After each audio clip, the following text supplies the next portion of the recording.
اعوذ باللہ من الشیطان الرجیم بسم اللہ الرحمن الرحیم رب اشرح لی صدری ویسر لی امری واحلل عقدۃ من لسانی یفقہوا قولی آمین یا رب العالمین اللہم صلی علی محمد وعلی آل محمد وبارک وسلم۔ السلام علیکم ورحمۃ اللہ وبرکاتہ۔ میں شائستہ صدیقی بات کر رہی ہوں۔ جیسا کہ ہم سورۃ النساء کی آیت بآیت ترجمہ و تفسیر کا مطالعہ کر رہے ہیں، تو آج ہم سورۃ النساء کی آیت نمبر 4 کے ترجمہ و تفسیر کا انشاءاللہ مطالعہ کریں گے۔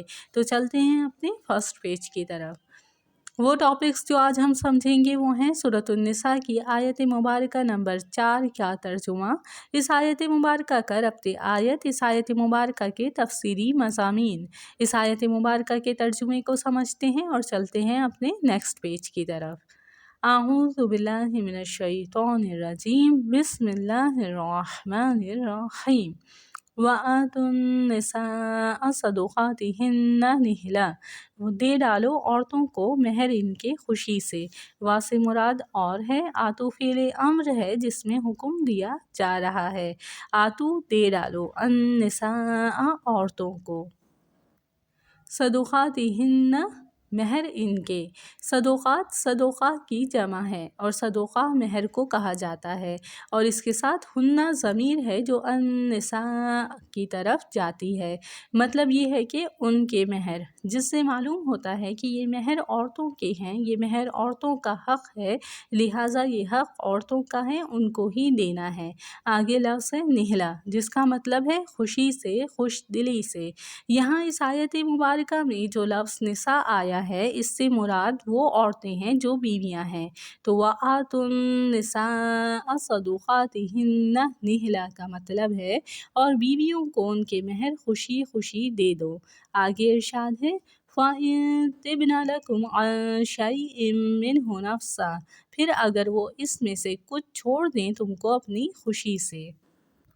فَإِن سے مراد ہے پھر اگر، طِبْنَ وہ خوشی سے، لَكُمْ تمہارے لیے، تم کو، عن سے، شَيْءٍ کچھ، مِنْہُ اس میں سے، یعنی مہر میں سے، نفساً جی کی یعنی اپنی، مراد ہے اپنی خوشی سے، اپنی رضامندی سے۔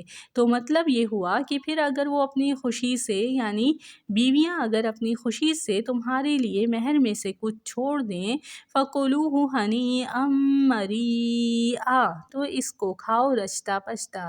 فَكُلُوهُ تو اس کو کھاؤ، هَنِيئًا مَرِيئًا بے فکر ہو کر، خوشگوار سمجھتے ہوئے۔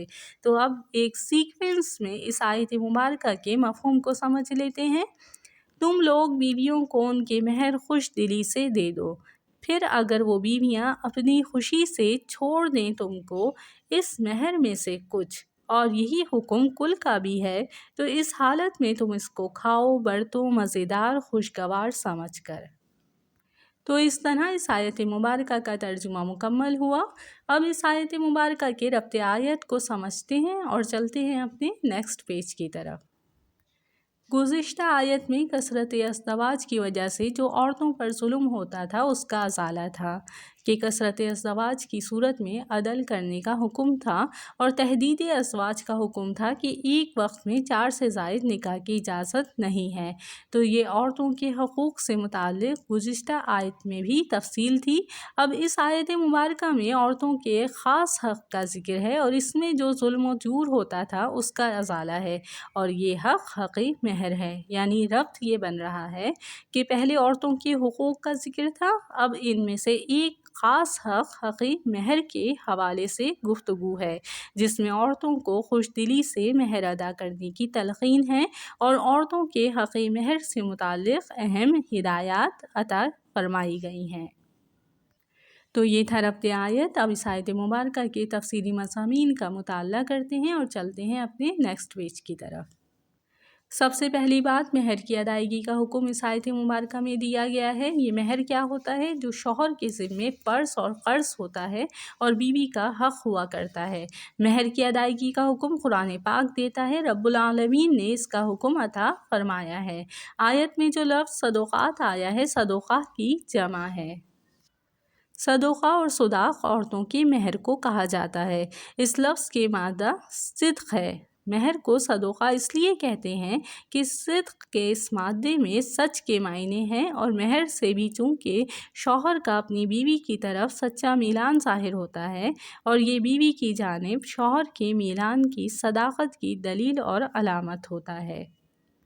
شریعت نے مہر عورت کی تکریم کی علامت کے طور پر مقرر کیا ہے۔ آیت مبارکہ میں وَآتُوا النِّسَاءَ صَدُقَاتِهِنَّ نِحْلَةً اور دے ڈالو عورتوں کو ان کے مہر خوشی سے، یہاں نحلہ کا لفظ آیا ہے۔ نحلہ اس عطیے کو کہا جاتا ہے جو خوشی خوشی کسی معاوضے کے لالچ کے بغیر دیا جائے، یعنی مہر کیا ہے؟ یہ وہ عطیہ ہوگا نحلہ جسے کہا گیا جو خوشی خوشی دیا جائے اور کسی معاوضے کے لالچ کے بغیر دیا جائے، یعنی یک طرفہ طور پر مرد کے ذمے ہے، شوہر کے ذمے ہے خوشی خوشی اس کو ادا کرے۔ دوسری بات کہ دور جاہلیت میں مہر سے متعلق کئی قسم کے ظلم ہوتے تھے۔ زمانۂ جاہلیت میں یا تو وہ لوگ تھے جو مہر ادا کرتے ہی نہیں تھے، یا اگر کہیں ادا ہوتا تو مہر جو لڑکی کا حق ہے اس کو نہ دیا جاتا تھا، بلکہ لڑکی کے اولیاء شوہر سے وصول کر لیتے تھے، جو سراسر ظلم تھا۔ اس کے ازالے کے لیے قرآن کریم نے فرمایا وَآتُوا النِّسَاءَ صَدُقَاتِهِنَّ، یعنی دو عورتوں کو ان کے مہر۔ اس کے مخاطب شوہر ہیں کہ وہ اپنی بیوی کا مہر خود بیوی کو دے اور دوسروں کو نہ دے۔ تو دو باتوں کی ممانعت کی گئی، یعنی جو لوگ مہر ادا نہیں کر رہے ہیں وہ ظلم کر رہے ہیں، اور جہاں ادا ہوا مگر بیوی کو نہ ملا اور اس کا حق اس کو نہیں دیا جا رہا تو وہ بھی ظلم کر رہے ہیں۔ اور اس ظلم کی اللہ تعالیٰ نے ممانعت فرمائی۔ غرض اس آیت مبارکہ میں تعلیم فرمائی گئی کہ عورتوں کے مہر کی ادائیگی ضروری ہے۔ تیسرا ظلم مہر کے بارے میں یہ بھی ہوتا تھا کہ بہت سے شوہر یہ سمجھ کر کہ بیوی ان سے مجبور ہے، مخالفت کر نہیں سکتی، دباؤ ڈال کر ان سے مہر معاف کروا لیتے تھے، جس سے در حقیقت معافی نہ ہوتی تھی، مگر وہ یہ سمجھ کر بے فکر ہو جاتے تھے کہ مہر معاف ہو گیا۔